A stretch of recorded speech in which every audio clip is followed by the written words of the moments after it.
പിണറായി വിജയന്റെ മകളുമായി ബന്ധപ്പെട്ട വിഷയം വന്നപ്പോൾ തുടക്കം മുതൽ തന്നെ ഇംഗ്ലീഷ് പറഞ്ഞാൽ ടു ദ ഹിൽറ്റ് പിണറായി വിജയന്റെ മകളെ ന്യായീകരിക്കുന്ന സമീപനമാണ് പാർട്ടി എടുത്തു പോകുന്നത്. പാർട്ടിയുടെ ഈ ക്ലച്ചും ബ്രേക്കും പോയി എന്നുള്ളൊരു സ്ഥിതിയിലേക്ക് പോയി. പിണറായി വിജയന്റെ മകളെ ന്യായീകരിച്ചു കൊണ്ട് പോവുക എന്ന് പറഞ്ഞാൽ ഒരു നിലയും കിട്ടില്ല എന്ന് ബോധ്യം പാർട്ടി നേതാക്കൾക്ക് ഉണ്ടായിട്ടുണ്ട്. മുഖ്യമന്ത്രിയും മകളും പാർട്ടിയിൽ ഒറ്റപ്പെട്ടു എന്നുള്ളത് വാസ്തവം തന്നെയാണ്. അണികൾക്ക് വീണയുടെ ഈ സാമ്പത്തിക ക്രമക്കേടുകൾ തുടക്കം മുതൽ അണികൾ എതിർക്കുന്ന ഒരു സംഭവമാണ്. അതായത് കമ്മ്യൂണിസ്റ്റ് പാർട്ടിയെ ഏറ്റവും കൂടുതൽ സ്നേഹിക്കുന്ന വിശ്വസിക്കുന്ന പാർട്ടി എന്ന് പറയുന്നത് താഴെത്തട്ടിലുള്ള ജനങ്ങൾക്ക് സേവനം ചെയ്യുന്നത് ആവണം എന്ന് വിശ്വസിച്ച് ജീവിക്കുന്ന പ്രവർത്തകർ, അണികൾ, അവർ എപ്പോഴും പിണറായിക്കും മകൾക്കും എതിരെ തന്നെയാണ്. പിണറായി മകളെയും സംരക്ഷിക്കേണ്ട കാര്യം പാർട്ടിക്കില്ല എന്ന ഒരേ സ്വരത്തിൽ അവർ ഒന്നടങ്കം പറഞ്ഞു. അവർക്ക് മുന്നിൽ പാർട്ടിക്ക് തല കുനിക്കേണ്ടി വന്നു, അല്ലെങ്കിൽ അവർക്ക് മുന്നിൽ പാർട്ടിക്ക് നിന്നു കൊടുക്കേണ്ട ഒരു അവസ്ഥ വന്നു. അവർ പറഞ്ഞത് തന്നെ അവസാനം നടപ്പിലായി. പിണറായിയും വീണയും ഒറ്റപ്പെട്ടു. അതുമായി ബന്ധപ്പെട്ട കൃത്യമായ കാര്യങ്ങൾ പറയുകയാണ് KM ഷാജഹാൻ. അഡ്വക്കേറ്റും രാഷ്ട്രീയ നിരീക്ഷകനും കൂടിയായ KM ഷാജഹാൻ പറയുന്ന കാര്യങ്ങൾ ഏറെ ചർച്ച ചെയ്യേണ്ട ഒന്ന് തന്നെയാണ്. KM ഷാജഹാന്റെ വാക്കുകളിലേക്ക്. CPM എന്ന് പറഞ്ഞ ഈ പാർട്ടി വലിയ തോതിലുള്ള പ്രതിരോധത്തിലേക്ക് പോകുന്നു എന്നുള്ളത് വളരെ വ്യക്തമായി നമുക്ക് കാണാൻ കഴിയും. നമ്മളിപ്പോൾ ഈ വീണ വിജയനുമായി ബന്ധപ്പെട്ടിട്ടുള്ള ഈ വിഷയത്തിൽ CPM എടുത്തിട്ടുള്ള നിലപാട് നമ്മളൊന്ന് വിശകലനം ചെയ്ത് നോക്കൂ. അത് വിശകലനം ചെയ്യുമ്പോൾ നമുക്ക് ആദ്യം കാണാൻ കഴിയുന്ന ഒരു പ്രധാനപ്പെട്ട കാര്യം എന്താണ്? വീണ വിജയന്റെ കാര്യവും ബിനീഷ് കൊടിയേരിയുടെ കാര്യവും രണ്ട് തരത്തിലാണ് ഈ പാർട്ടി വിശകലനം ചെയ്തത് എന്നാണ് ആദ്യമായിട്ട് നമുക്ക് കാണാൻ കഴിയുന്നത്.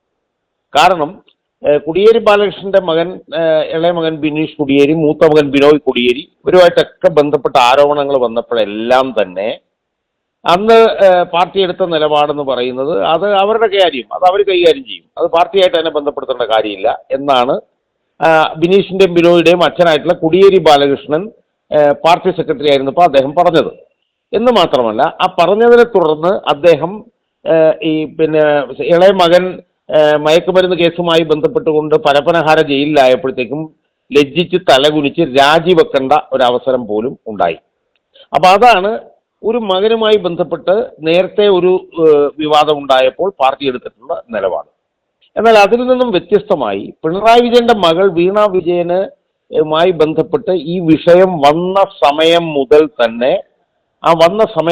തന്നെ പാർട്ടി എടുത്തിട്ടുള്ള നിലപാട് നോക്കിയാൽ നമുക്ക് എന്താ കാണാൻ കഴിയുന്നത്? കൊടിയേരി ബാലകൃഷ്ണന്റെ കാര്യത്തിൽ എടുത്തിട്ടുള്ള സമീപനത്തിൽ നിന്ന് തികച്ചും വ്യത്യസ്തമായി തുടക്കം മുതൽ തന്നെ വീണ വിജയനെ ന്യായീകരിക്കുന്ന നിലപാടാണ് പാർട്ടി എടുത്തത്. അത് പാർട്ടി സെക്രട്ടറി മാത്രമല്ല എടുത്തിട്ടുള്ളത്. അത് നമുക്കറിയാം. MA ബേബി എടുത്തു. AK ബാലൻ നിരന്തരമായി വീണ വിജയനെ ന്യായീകരിക്കുന്ന സമീപനം വന്നു. MV ഗോവിന്ദൻ മാസ്റ്റർ പല തവണ ഇതിനെ ന്യായീകരിച്ച് സംസാരിച്ചു. EP ജയരാജൻ സ്ഥിരമായി ന്യായീകരിച്ച് സംസാരിച്ചു. അപ്പൊ ആ നിലയിൽ പിണറായി വിജയന്റെ മകളുമായി ബന്ധപ്പെട്ട വിഷയം വന്നപ്പോൾ തുടക്കം മുതൽ തന്നെ ഇംഗ്ലീഷ് പറഞ്ഞാൽ ടു ദ ഹിൽറ്റ് പിണറായി വിജയന്റെ മകളെ ന്യായീകരിക്കുന്ന സമീപനമാണ് പാർട്ടി എടുത്തു പോകുന്നത്. അതായത് രണ്ട് കമ്പനികൾ തമ്മിലുള്ള ഇടപാടാണ്, അത് ബാങ്കിൽ കൂടെ നടത്തിയിട്ടുള്ളതാണ് എന്നും പറഞ്ഞുകൊണ്ട് ഇങ്ങനെ പരസ്യമായി ന്യായീകരിച്ചു കൊണ്ട് പോവുകയായി. അതൊരു ഘട്ടത്തിലെത്തിയപ്പോൾ എന്ത് സംഭവിച്ചു? ഒരു ഘട്ടത്തിലെത്തിയപ്പോൾ പിണറായി വിജയന്റെ മകളെ ന്യായീകരിച്ചുകൊണ്ട് ഒരു പാർട്ടി രേഖ പോലും ഉണ്ടാക്കി താഴത്തെ ബ്രാഞ്ചുകളിലേക്ക് കൊടുക്കുന്ന സ്ഥിതിവിശേഷം ഉണ്ടായി. അതായത് രണ്ട് കമ്പനികൾ നടത്തിയിട്ടുള്ള ഇടപാടാണ്, ഇതിനകത്ത് വേറെ ഒന്നുമില്ല, അവർക്ക് അവരുടെ വാദം ഉന്നയിക്കാനുള്ള അവസരം അവർക്ക് കൊടുത്തിട്ടില്ല എന്നൊക്കെ പറഞ്ഞുകൊണ്ട്, അതുപോലെ തന്നെ CMRL ഇതിനെ എതിർത്തിട്ടില്ല എന്നൊക്കെ പറഞ്ഞുകൊണ്ട് പരസ്യമായി അന്ധമായി പിണറായി വിജയന്റെ മകളെ ന്യായീകരിക്കുന്ന സമീപനം എടുക്കുക മാത്രമല്ല, ഞാൻ നേരത്തെ പറഞ്ഞുകൊണ്ട് ഒരു രേഖ തയ്യാറാക്കി താഴത്തെ ബ്രാഞ്ചുകളിലേക്ക് കൊടുക്കുന്ന സ്ഥിതി വരെ ഉണ്ടായി. പക്ഷേ കർണാടക ഹൈക്കോടതിയിൽ വീണ വിജയൻ സമീപിക്കുകയും ആ സമീപിച്ചതിനെ തുടർന്ന് കർണാടക ഹൈക്കോടതി എടുത്തിട്ടുള്ള അർത്ഥശങ്കക്കിടയില്ലാത്ത നിലപാട് വരികയും കൂടി ചെയ്തതോടെ പാർട്ടിയുടെ ഈ ക്ലച്ചും ബ്രേക്കും പോയി എന്നുള്ളൊരു സ്ഥിതിയിലേക്ക് പോയി.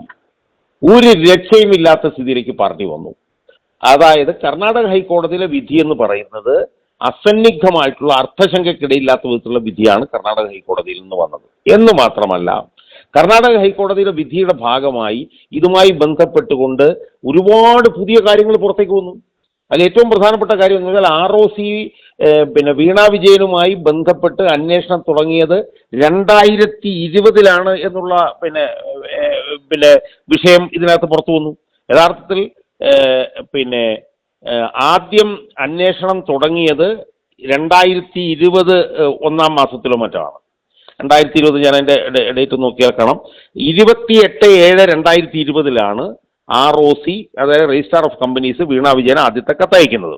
ആ കത്ത് തന്നെ AKG സെൻറ്ററിൽ അഡ്രസ്സ് കൊടുത്തതുമായി ബന്ധപ്പെട്ടുള്ള വിഷയത്തിലായിരുന്നു. അത് 28/7/2020 കത്ത് കൊടുത്തു. ആ 28/7/2000 കത്ത് കൊടുത്തു കഴിഞ്ഞിട്ട് 29/1/2021 വിശദമായിട്ടുള്ള ഒരു കത്ത് കൊടുത്തു. അതിനുശേഷം പിന്നെ 1/10/2021 കത്ത് കൊടുത്തു. അപ്പം ആ 1/10/2021 കത്തിൽ പിണറായി വിജയന്റെ മകൾ കൊച്ചിൻ മിനറൽസ് ആൻഡ് റൂട്ടൈൽസിൽ നിന്ന് 4/5/2017 മുതൽ 3/10/2019 വരെ ഓരോ മാസവും മേടിച്ച 71 ലക്ഷം രൂപയുടെ കണക്കുൾപ്പെടെ വന്നു. ഇവർ നടത്തിയിട്ടുള്ള ലംഘനങ്ങൾ സംബന്ധിച്ചിട്ടുള്ള മുഴുവൻ വിശദാംശങ്ങളും വന്നു. അതിന്റെ അടിസ്ഥാനത്തിൽ ഈ കാര്യങ്ങളെല്ലാം വിശദമായി പരിശോധിച്ച കോടതി SFI അന്വേഷണം തുറന്നു പോകുന്നതിൽ യാതൊരു വിധത്തിലുള്ള തെറ്റുമില്ല എന്ന് പറഞ്ഞു എന്ന് മാത്രമല്ല, ഇവരുടെ വാദമുഖങ്ങൾ അവസാനം കോടതി തള്ളിക്കളഞ്ഞു. അപ്പോൾ ഇനി പിണറായി വിജയന്റെ മകളെ ന്യായീകരിച്ചു കൊണ്ട് പോവുക എന്ന് പറഞ്ഞാൽ ഒരു നിലയും കിട്ടില്ല എന്ന് ബോധ്യം പാർട്ടി നേതാക്കൾക്ക് ഉണ്ടായിട്ടുണ്ട്. അതിൻ്റെ ഇടയിലാണ് കാനഡയിൽ അവർ കമ്പനി തുടങ്ങിയതുമായി ബന്ധപ്പെട്ടിട്ടുള്ള വിവരങ്ങൾ പുറത്തു വന്നത്.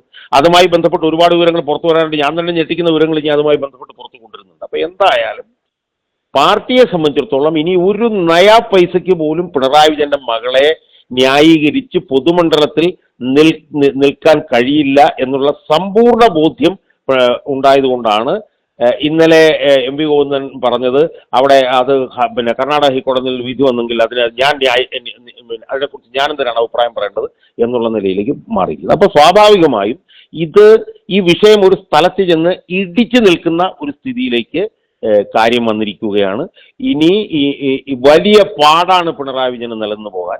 ഇനി ഇതിന്റെ അടുത്ത പ്രത്യാഘാതം എന്ന് പറഞ്ഞാൽ എന്താണ്? നിങ്ങൾ തുടക്കത്തിൽ പറഞ്ഞതുപോലെ ചോദ്യം ചെയ്യൽ, റെയ്ഡ്, ഒരു പക്ഷേ അറസ്റ്റ്, ഇതിലേക്കൊക്കെ പോകുമ്പോൾ എന്ത് സംഭവിക്കും കേരള രാഷ്ട്രീയത്തിൽ നിന്ന് പറയാൻ പറ്റാത്തൊരു സ്ഥിതിയിലേക്കാണ് വന്നിരിക്കുന്നത്. CPM എന്ന് പറഞ്ഞ പാർട്ടിക്ക് ഇനി പിണറായി വിജയന്റെ മകളുടെ പുറകിൽ അണിനിരക്കാൻ പറ്റാത്ത നിലയിലേക്ക് ഈ എക്സാലോജിക്കുമായി ബന്ധപ്പെട്ട വിഷയങ്ങൾ മുന്നോട്ട് പോകാൻ പോകുന്നു.